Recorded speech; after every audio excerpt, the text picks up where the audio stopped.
This recession is nothing new. It keeps on happening.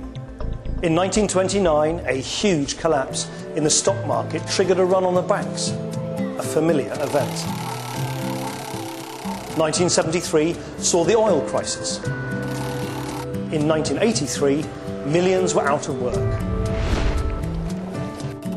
Then in 1987, Black Monday struck, and Black Wednesday in 1992. Why do we never learn? I'm Nick Clegg, leader of the Liberal Democrats. Across the country, ordinary people and families are really struggling. But they aren't the people who got us into this mess. That was the government and the bankers. Things have got to change. Now, my wife and I are both pensioners, and we've been fairly fortunate in one way that we do have some savings which are reasonable. And the savings rates are going down. They've gone down to 3%. There's talk of it going down to 1%. I worry about people who haven't lived extravagantly, and they've got that little bit in the bank for their old age, and now they're wondering if it's safe. I'm a fourth-year student, so graduating this summer. I'm worried about what's going to happen when I graduate with my student debts, because with no job prospects at the moment, I'm thinking, how am I going to pay them off? That's a big worry. How's business here? We run basically a fish and chip shop and a fish restaurant.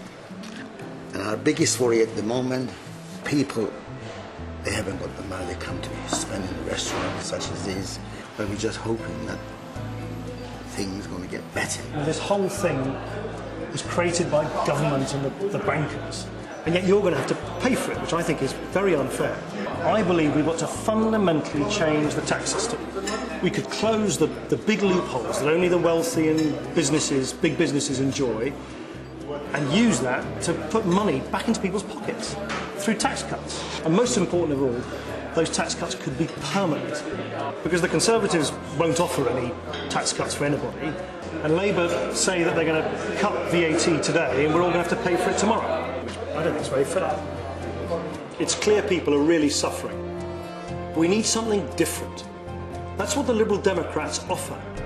Permanent big tax cuts for ordinary families. That's fair and it's right. I know we can make it happen.